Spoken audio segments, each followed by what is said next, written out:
Hay algo que nadie te dice cuando empiezas a amar. Te hablan de la emoción, de la conexión, de la magia de encontrar a alguien que parece entenderte sin que tengas que explicarlo todo. Pero casi nadie te explica lo que ocurre dentro de ti cuando esa persona decide irse.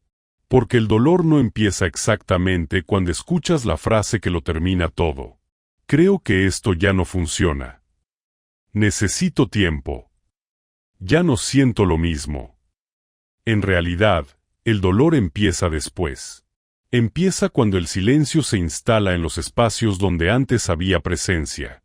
Cuando llegas a casa y te das cuenta de que ya no tienes a quien contarle las pequeñas cosas del día.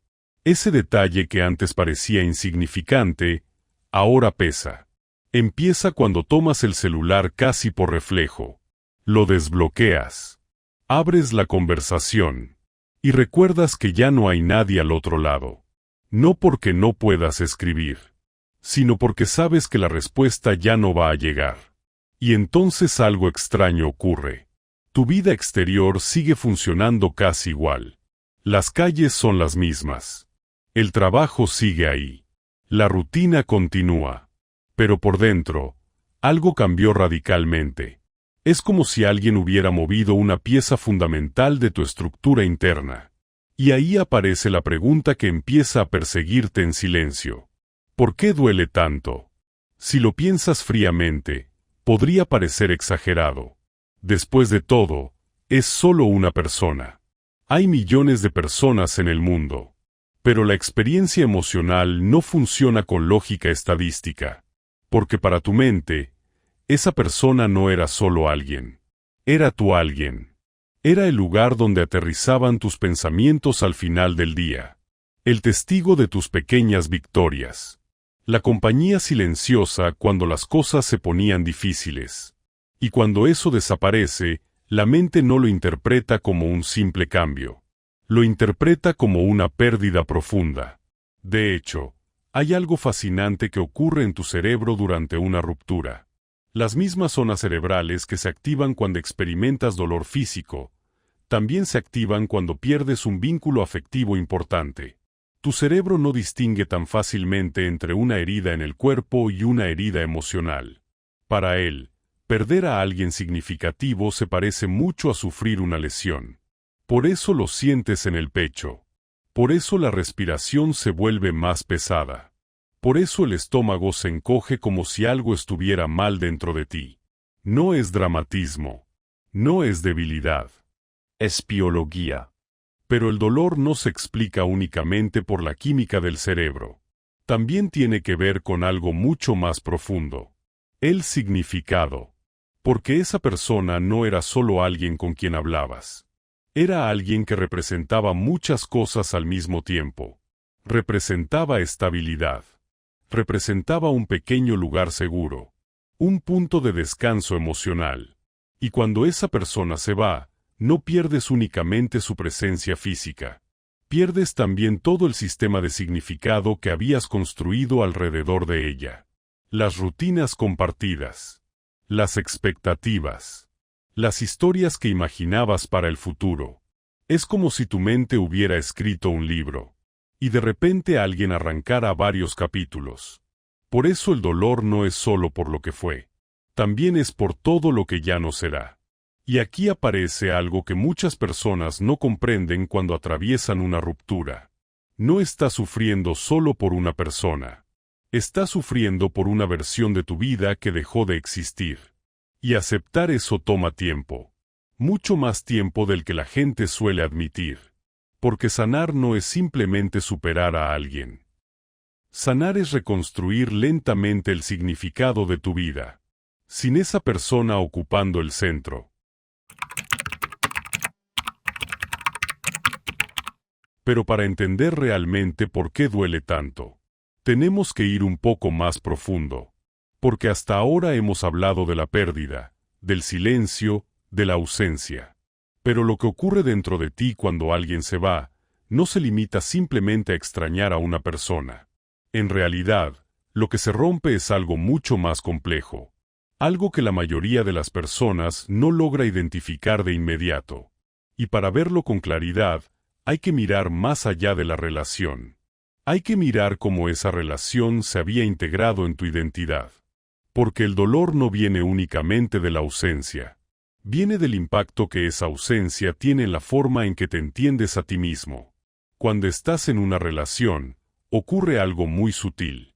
Al principio sigues pensando principalmente en yo. Mis planes. Mis decisiones. Mi vida. Pero poco a poco, casi sin darte cuenta, tu mente empieza a cambiar el lenguaje interno. Empiezas a pensar en nosotros. Nosotros vamos a hacer esto. Nosotros podríamos ir aquí. Nosotros en el futuro podríamos construir algo. Tu mente empieza a proyectar escenarios donde esa persona aparece de forma natural. En las vacaciones. En tus metas. En tus decisiones importantes. Y sin que lo notes, tu vida comienza a organizarse alrededor de esa presencia. No porque pierdas tu individualidad, sino porque el ser humano está diseñado para vincularse, para crear estructuras emocionales compartidas. Entonces tu mente hace lo que mejor sabe hacer: construir una narrativa, una historia. El cerebro humano necesita historias coherentes para sentirse estable.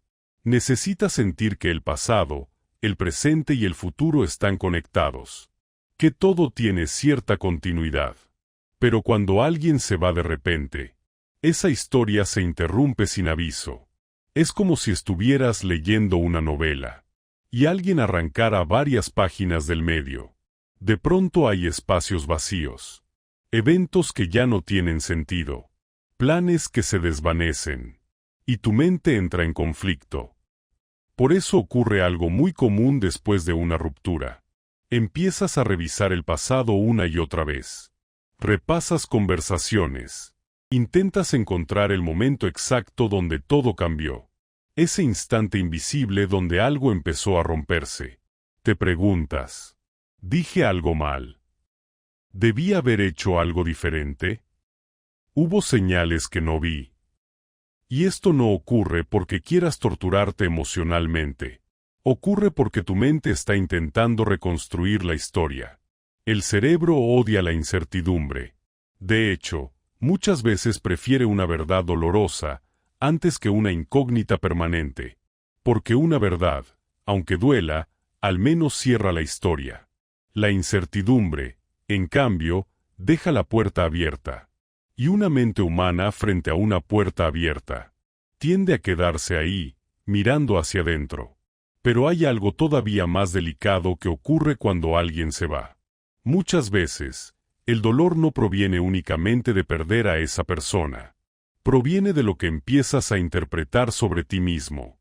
Porque tarde o temprano aparece una pregunta silenciosa. Una pregunta que casi nadie dice en voz alta, pero que muchas personas sienten profundamente. Si se fue, ¿significa que no fui suficiente? Tal vez no lo formulas exactamente así, pero la sensación aparece.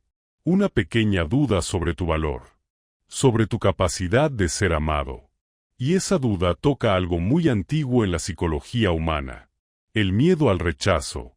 Durante miles de años, para nuestros antepasados, ser rechazado por el grupo podía significar aislamiento, y el aislamiento podía significar peligro. Por eso el cerebro humano es extremadamente sensible a cualquier señal de abandono. Cuando alguien importante se va, esa alarma emocional se activa. No solo estás procesando una ruptura. Tu mente lo interpreta como una posible señal de no ser elegido. Y cuando el dolor se mezcla con esa sensación de rechazo, se vuelve mucho más profundo. Porque ya no estás llorando únicamente una relación. Estás cuestionando tu propio valor. Pero aquí aparece otra capa que muchas personas descubren con el tiempo. A veces no extrañas realmente a la persona. Extrañas cómo te sentías cuando estabas con ella. La sensación de compañía. La sensación de ser importante para alguien. La sensación de que alguien te veía. De que alguien escuchaba tus pensamientos, tus ideas, tus pequeñas historias del día. Porque todos los seres humanos, en el fondo, Necesitamos sentir que existimos para alguien más, que nuestra presencia importa. Y cuando esa experiencia desaparece, el vacío no es solo romántico. No solo pierdes amor, pierdes una versión de ti mismo. La versión de ti que se sentía acompañado. La versión de ti que tenía a alguien esperando tu mensaje. La versión de ti que imaginaba el futuro con otra persona al lado. Y cuando esa versión desaparece, tienes que reconstruirte. Tienes que redescubrir quién eres sin ese reflejo. Y eso toma tiempo. Mucho más tiempo del que la gente suele admitir. Porque reconstruir tu identidad después de una ruptura no es simplemente olvidar. Es reorganizar tu mundo interno. Es volver a aprender a habitar tu vida. Sin esa persona ocupando el espacio que antes parecía inevitable. Y ese proceso, aunque doloroso, también es profundamente transformador.